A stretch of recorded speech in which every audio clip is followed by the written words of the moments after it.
Une juste société, notre serment est de ne jamais échouer. Ta la la la la, ta la la la la, ta la la la la.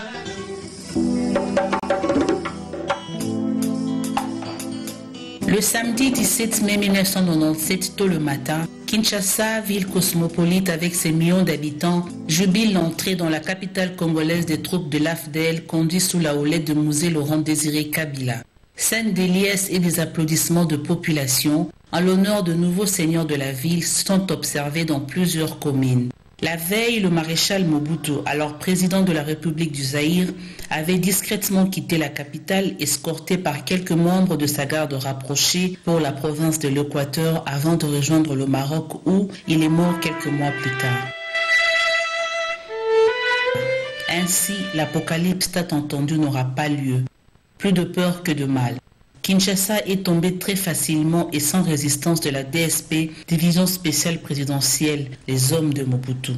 Les Kinois ne croient pas que le maréchal Joseph Désiré Mobutu Sese Seko, à la tête du pays depuis 32 ans, n'est plus chef de l'État.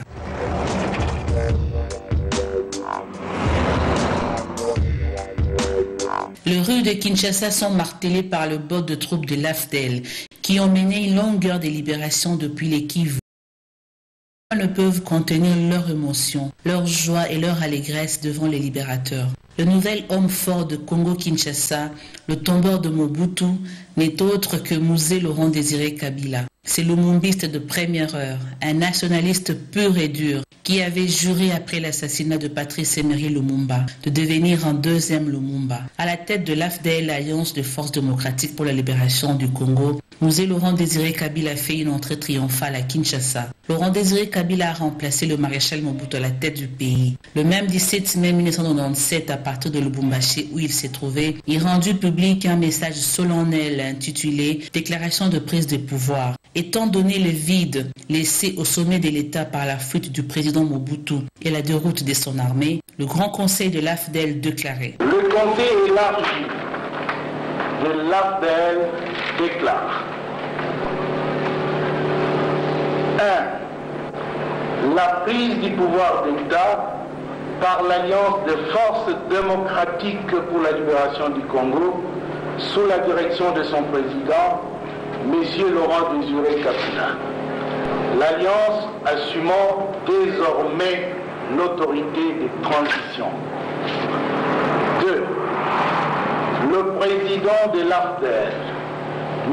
Laurent Désiré Kabila, assume à partir de ce jour les fonctions du chef de l'État de la République démocratique du Congo. La Constitution, 3. La Constitution d'un gouvernement de transition de salut public dans un délai de 72 heures. 4. La convocation d'une assemblée constituante dans un délai de 60 jours en vue d'élaborer une constitution provisoire devant régir la période de transition. Cette déclaration eut force de constitution jusqu'au 28 mai 1997, date de la proclamation d'un décret de loi constitutionnelle. Et le 29 mai 1997 fut la date d'investiture de Musée comme troisième président de la République démocratique du Congo. Laurent Désiré Kabila, président de la République. Je jure fidélité à la nation. Cette date marque la fin de la deuxième république de Mobutu et le début d'une ère nouvelle dans l'histoire du Congo, notre pays.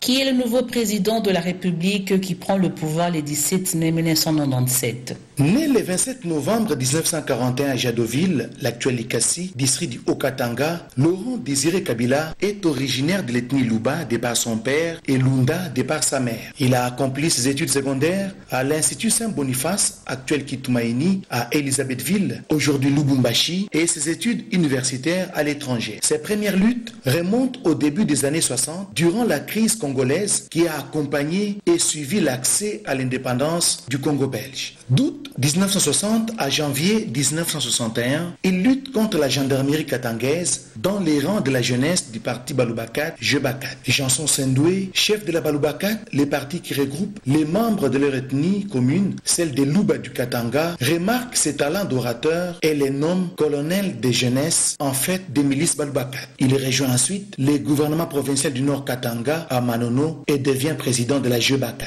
De 1961 à 1962, il étudie pendant un an à l'université de Belgrade en Yougoslavie. À partir de février 1962, il devient le chef de cabinet à l'information au sein du gouvernement du Nord Katanga, puis chef de cabinet aux travaux publics en octobre 1962. Fin novembre de la même année, il est élu conseiller suppléant à l'Assemblée provinciale. C'est une année plus tard, en novembre 1963, qu'il se rend à Brazzaville où séjournent des leaders lumumbistes qui créent le Comité national de libération CNL, dirigé par Christophe Beignet. Nommé secrétaire général aux affaires sociales, à la jeunesse et au sport du CNL, il est envoyé à Bujumbura au Burundi, en même temps que Gaston Soumialo, en janvier 1964, avec la mission de préparer le soulèvement des populations de la plaine de la Ruzizi et du Nord Katanga contre le gouvernement de Léopoldville aux mains des impérialistes. En mai 1964, il participe à la première insurrection d'Albertville avec l'armée populaire de libération APL.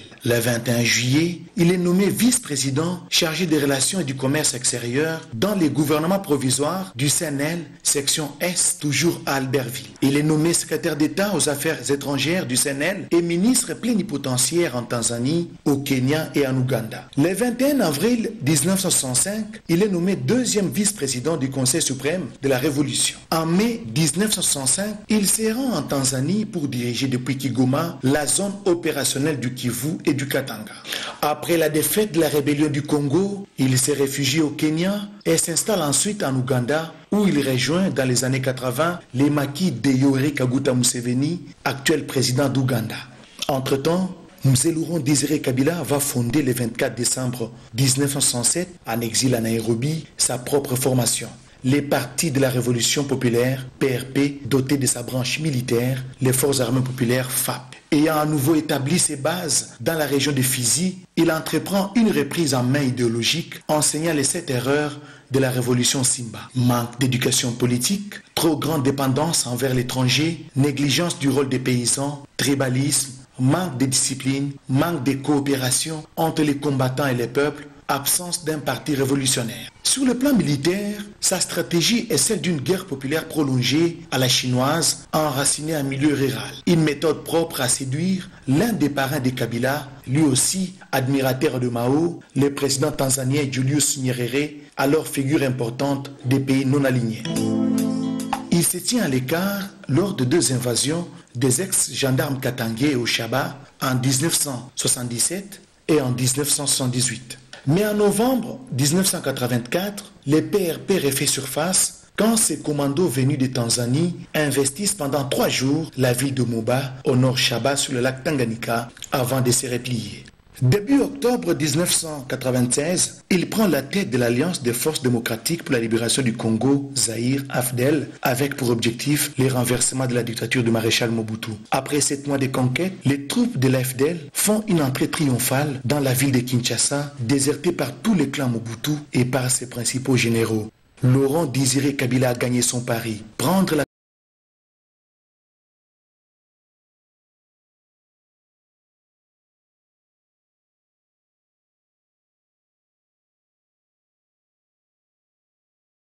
s'appelle désormais la République démocratique du Congo.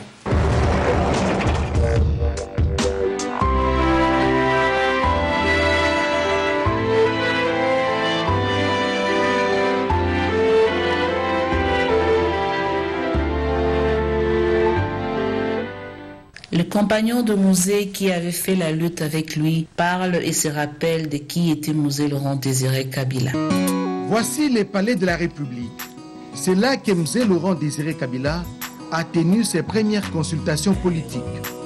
Ce palais est devenu désormais un symbole et une source d'inspiration pour les générations futures en mémoire du héros national Mouzé Laurent Désiré Kabila. Abdoulaye Yero Diandombassi, compagnon de Mouzé Laurent Désiré Kabila, retrace ici la vie de ces soldats du peuple. Kabila est un patriote africain, un patriote congolais. Rien ne pouvait passer devant son patriotisme. Et tout ce qu'il avait comme réaction, comme explication, tournait autour de cette vertu, la vertu du patriotisme. C'est le premier patriote qui a su ressusciter et revigorer les exemples anciens, les plus anciens que nous ayons dans notre peuple comme exemple. Il parlait toujours de Kimbangu, qui est le patriote local, enfin de la région ici, et d'autres. Cette lutte-là, je me dis, nous a été vraiment salutaire pour continuer à survivre. Et pour moi, c'est pas seulement le phonème, quand je dis musée, c'est pas seulement un phonème, c'est vraiment, pour un homme comme moi, c'est vraiment toute la raison d'être en vie et d'être vivant et de continuer à vivre. Parmi les principes qui caractérisaient vraiment Laurent Désiré Kabila, qui nous a tous frappés dès le début quand on a commencé à collaborer avec lui, c'est les principes de l'indépendance, indépendance politique et indépendance économique. Le mode de gestion du pouvoir de Laurent Désiré Kabila, qui était très strict sur la gestion des finances, et surtout qui avait vraiment une volonté de vouloir faire en sorte que le social soit pris en compte. Je me souviens que déjà à partir des Goma, nous avions, et moi comme j'étais directeur de cabinet, c'était à ma charge, nous avions établi pratiquement on a recensé pratiquement tous les fonctionnaires et nous avions déjà pris l'option de pouvoir payer les retraites qu'il y avait au niveau des fonctionnaires. Et des Goma, on a fait la même chose, à Lumbashi, on a fait la même chose, et nous avons poursuivi quand nous sommes arrivés ici à Kin. On voulait absolument que le social soit pris en compte, et Laurent Désiré Kabila tenait beaucoup, et vous avez vu déjà que le signe distinctif qui est resté dans la mémoire des Congolais jusqu'à aujourd'hui, c'est le paiement de $100 pour les militaires. Donc ça, c'était vraiment un de ces principes. Donc je répète, indépendance économique et plus en charge du social. Lorsque il a commencé la lutte pour libérer la République démocratique du Congo, à l'époque République du Zaïre, c'était à Bukavu. Il est arrivé à Bukavu, après avoir libéré Bukavu, il a fait son discours où il demandait les jeunes Congolais, les volontaires qui voulaient les suivre pour suivre la formation, afin de pouvoir continuer la lutte jusqu'à libérer toute la République. J'étais parmi les 422 cadres politico-militaires qui se sont fait enregistrer. Et nous sommes allés à l'Emera. C'est là où était fondée la AFDEL. On a signé le statut de l'AFDEL.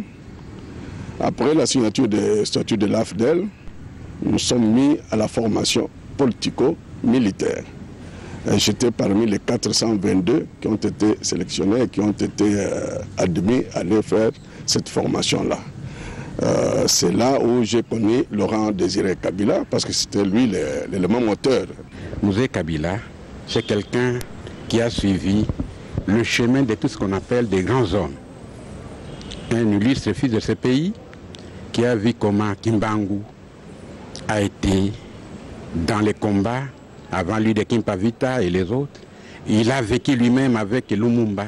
Toutes ces œuvres qu'il nous a léguées, c'est à nous maintenant de savoir comment vraiment le mettre en marche tel que ça existe aujourd'hui avec le nouvel chef de l'État, Joseph Kabila. Le peuple congolais n'est pas n'importe quel peuple.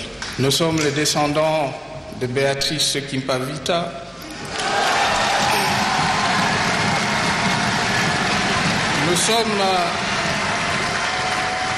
Nous sommes les descendants de Simon Kimbangu.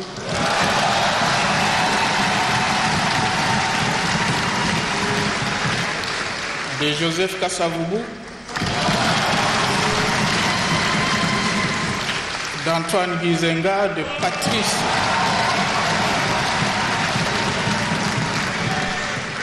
Nous sommes les descendants de Patrice Emery Lumumba et de Laurent Désiré Kabila. L'œuvre de musée Laurent Désiré Kabila a été pérennisée à travers le président de la République, Joseph Kabila Kabange. Preuve éloquente, la modernisation de la ville de Kinshasa par la réhabilitation et la construction des infrastructures. Modernisation qui se poursuit à travers les différentes provinces de la République. La réhabilitation du bateau ITB Kokolo après 20 ans d'années d'inactivité. Ce bateau va assurer maintenant la liaison entre Kinshasa et la ville de Kisangani en passant par les différents ports qui longent le fleuve Congo. Notons aussi comme preuve éloquente l'organisation des élections démocratiques, libres et transparentes en 2006 et 2011 et bientôt l'organisation des élections générales de 2015 et 2016. Le président de la République, Joseph Kabila Kabange, continue de consolider les acquis du musée Laurent Désiré Kabila à travers les réformes du secteur de sécurité qu'il a initiées depuis 2001, notamment la réforme de l'armée à travers le processus de pacification de la République démocratique du Congo qui se matérialise au jour le jour avec comme illustration la débâcle des éléments du M23.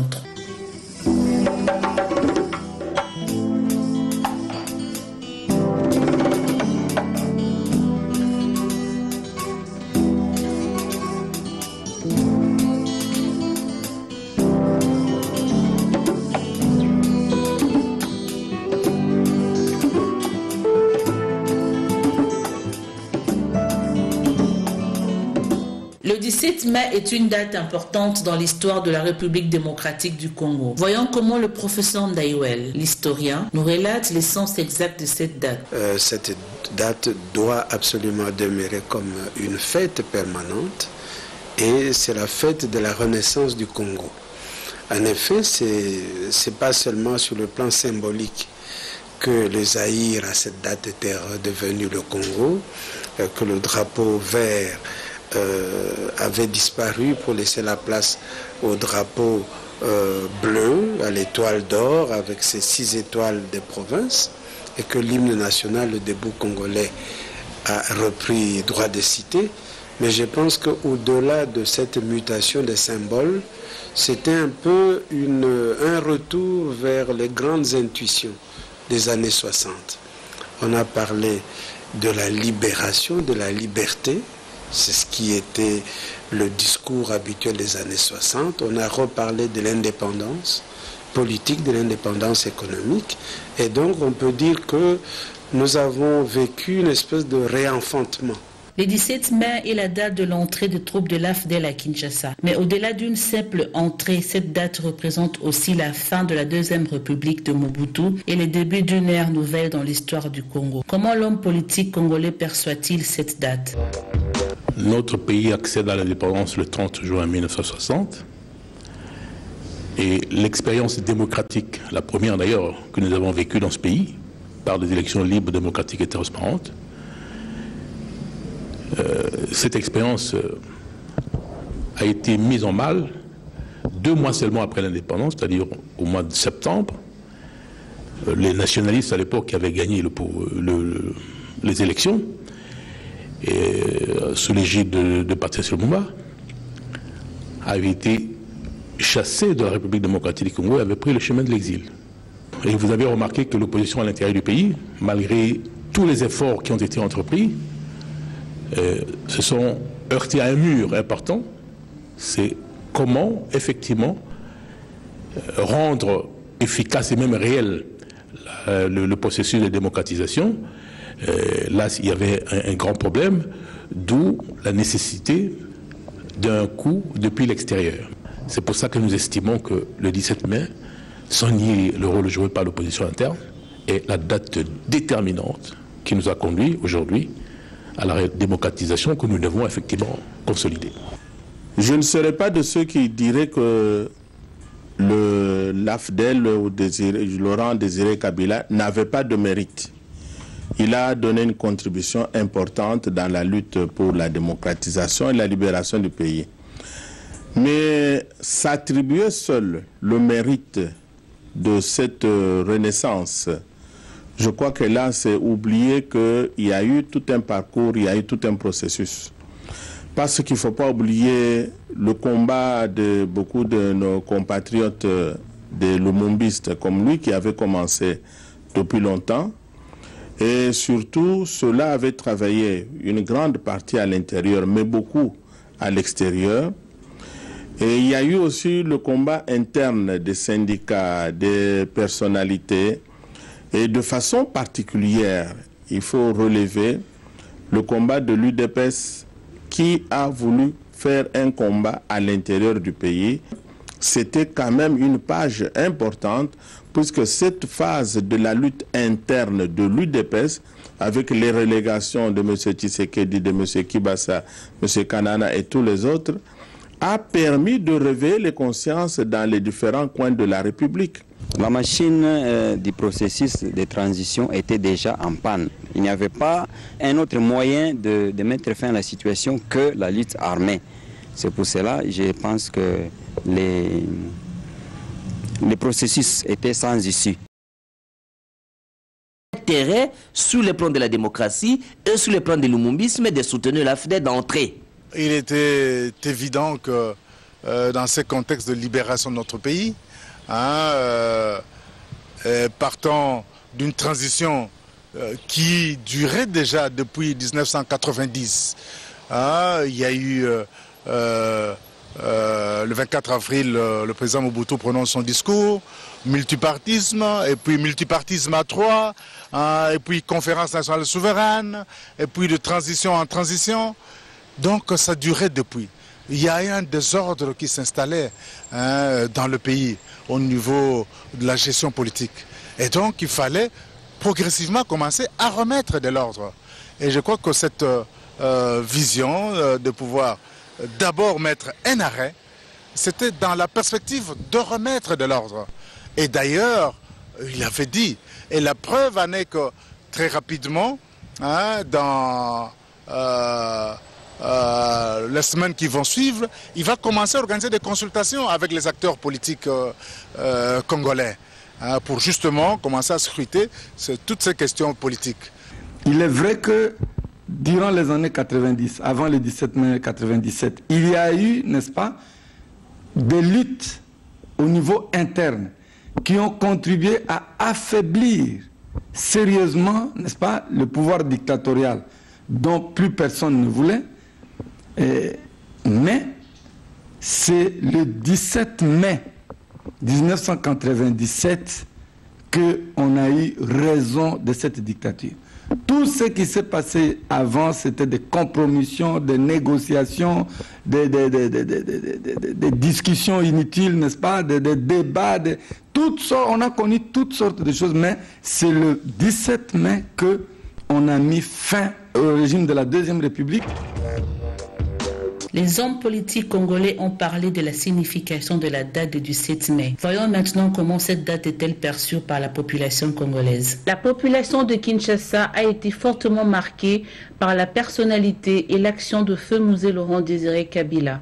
Les souvenirs est encore vivaces. L'homme de la rue et la femme de la rue n'ont pratiquement rien oublié. C'est la date où Musée Laurent Désiré Kabila nous a libérés de la dictature de M. Mobutu. C'était une journée de libération, une journée de joie que toute la population de Kinshasa et partout en RDC, nous avons célébré bien cette journée-là parce que ça nous a enlevés dans la dictature que personne d'autre ne pouvait le faire.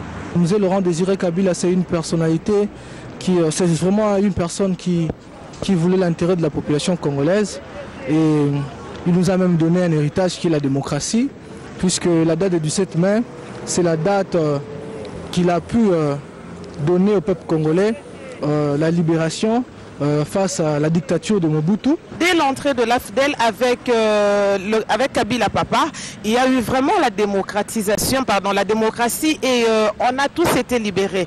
Je pense que cette date doit être vraiment commémorée par tous et l'actuel président Joseph Kabila doit vraiment prendre cette date en valeur. C'est une date qui doit vraiment être considérée parce que tout le monde a été content de cette libération. Dans son entrée, il a construit le boulevard triomphal. Il y a eu vraiment un sérieux problème de mentalité dans ces pays.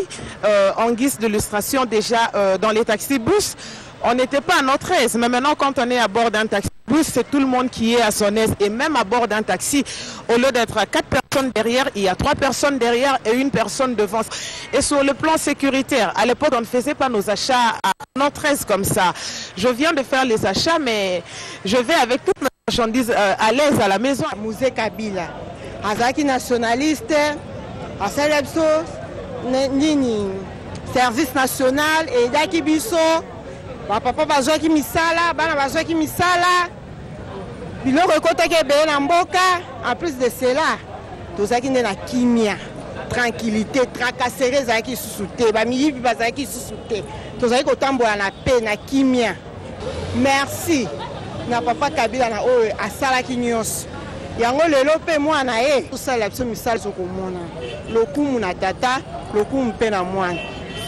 Le vocable renaissance présuppose la mort, la disparition, l'affaiblissement de l'être ancien, suivi de la naissance, de la restauration et d'une vie nouvelle pour l'être nouveau.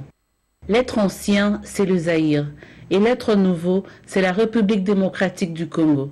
Le 17 mai, c'est le jour de la libération, de la renaissance, de la démocratisation véritable.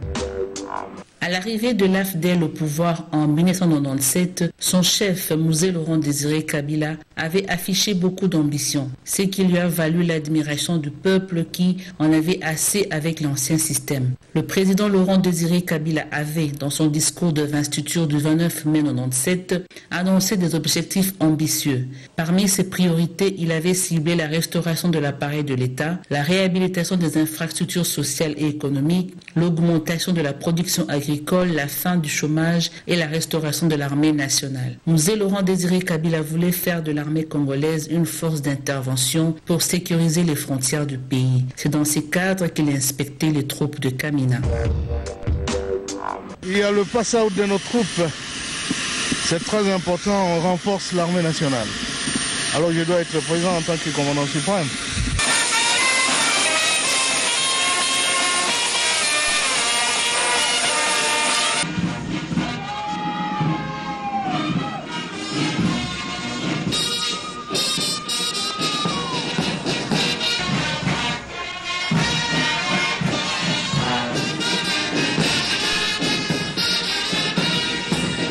Les relations entre la communauté internationale et le président Laurent Désiré Kabila ont souvent été laborieuses, particulièrement en ce qui concerne l'axe Washington-Kinshasa. Le droit de l'homme, la sécurité sous-régionale et les réformes politiques ont régulièrement constitué le soubassement de cette diplomatie. Le secrétaire d'État américain, Mme Albright, va faire une déclaration. The new government under President Kabila has expressed a commitment to constitutional reform, democratic elections and economic recovery. Le nouveau gouvernement, sous la direction du président Kabila, a exprimé un engagement en faveur de la réforme constitutionnelle, des élections démocratiques et du redressement économique. Il y a un long chemin à parcourir pour obtenir ces objectifs, mais je me sens encouragé par un nombre de mesures positives qui ont été déjà prises. Je vais répondre à deux questions qu'on m'a posées. Ce sont toujours les ex-phares, l'ancienne armée rwandaise, les Interahamwe et le quelques groupes qu'on appelle de Mai Mai. Notre pays est préparé à se défendre. Il y aura beaucoup d'incursions, beaucoup et d'un peu partout. Nous sommes suffisamment préparés pour répondre à toutes ces incursions, d'où qu'elles viennent. Vous serez témoin, vous-même d'ailleurs, dans l'avenir. Quant à ce qui s'est passé au Rwanda, les tueries de réfugiés, ce n'est pas 200, c'est au-delà de 800. Une fois encore, il faut que maintenant la communauté internationale et les Nations Unies mettent sur pied une commission d'investigation. Est-ce que nous connaissons ce qui s'est passé sur le territoire voisin? Mais les déstabilisateurs sont le même. Les Interahamwe, ces tueurs perpétuels, ont tué plus de 800 personnes. On n'entend encore rien de la communauté internationale. Quand on va abattre un Interahamwe, un assassin, on va demander à ce qu'on institue des commissions d'enquête. Alors je pense que je n'ai pas beaucoup de commentaires. La réunification de la devise nationale dans un pays confronté à plusieurs zones monétaires était aussi une des priorités du président Laurent Désiré Kabila. Le mandat présidentiel de M. Laurent Désiré Kabila a été sanctionné par l'absence totale de la coopération avec la Banque mondiale et le Fonds monétaire international. Il a fallu une grande ingéniosité de la classe politique congolaise et des autorités de la Banque centrale pour créer une monnaie nationale très forte, le franc congolais. Diriger un sous-continent comme la RDC sans l'assistance financière des institutions de Bretton Woods, il faut s'appeler Laurent Désiré Kabila pour réaliser une telle prouesse.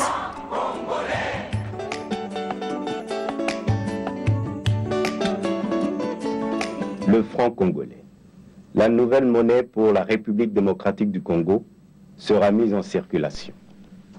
Le franc congolais est l'aboutissement d'un travail minutieux qui a rassemblé diverses compétences de haut niveau. Certaines de ces compétences ont conçu toutes les mesures économiques qui ont préparé l'avènement du franc congolais par l'assainissement et la réhabilitation du système monétaire financier de notre pays. Une monnaie unique pour un peuple uni.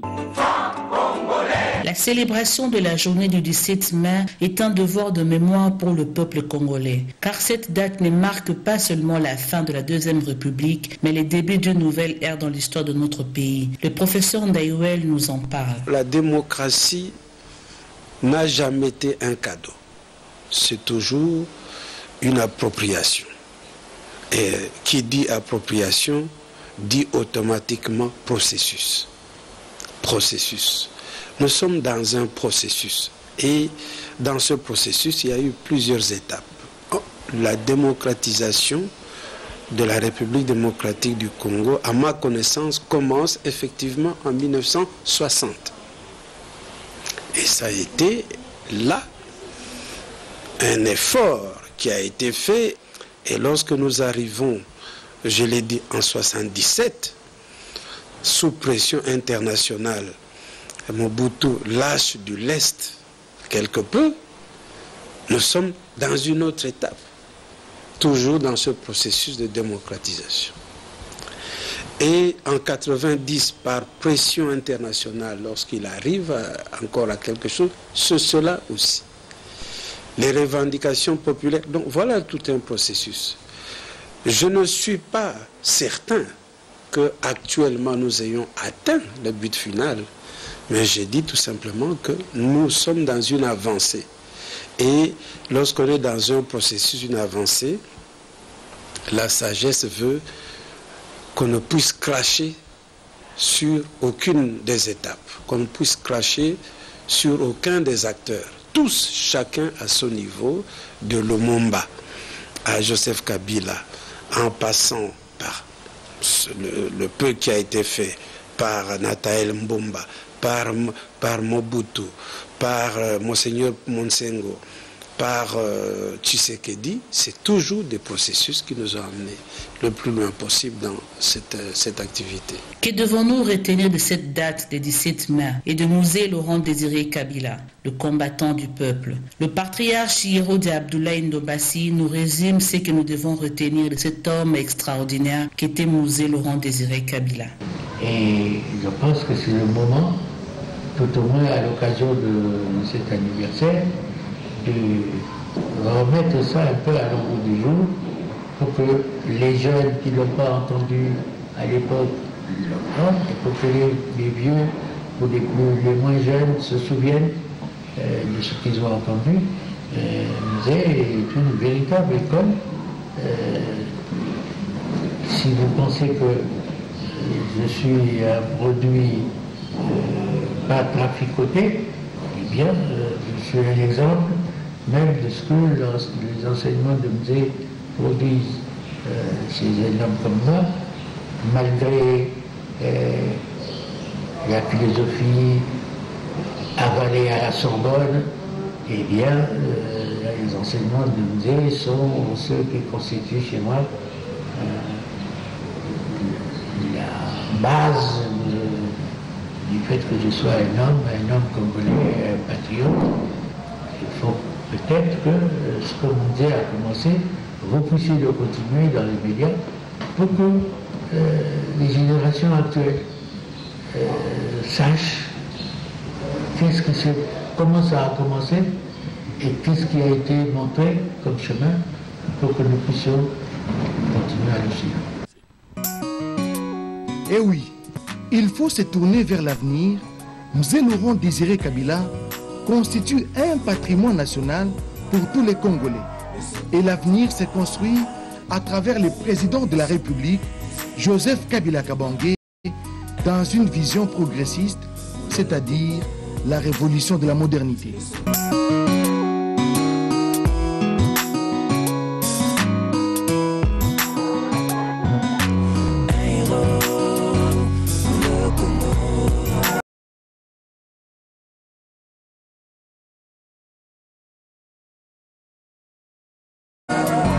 Le soldat du peuple, le révolutionnaire Kabila, un héros pour le Congo. Le soldat du peuple, le révolutionnaire Kabila.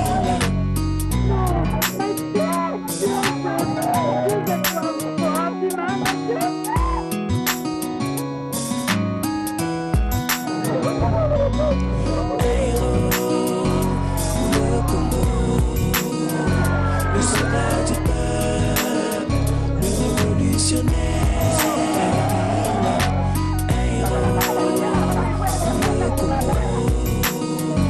Le soldat du peuple, le révolutionnaire Kabila.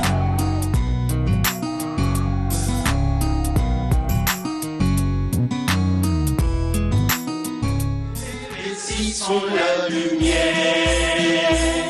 des ouvriers et des paysans, ainsi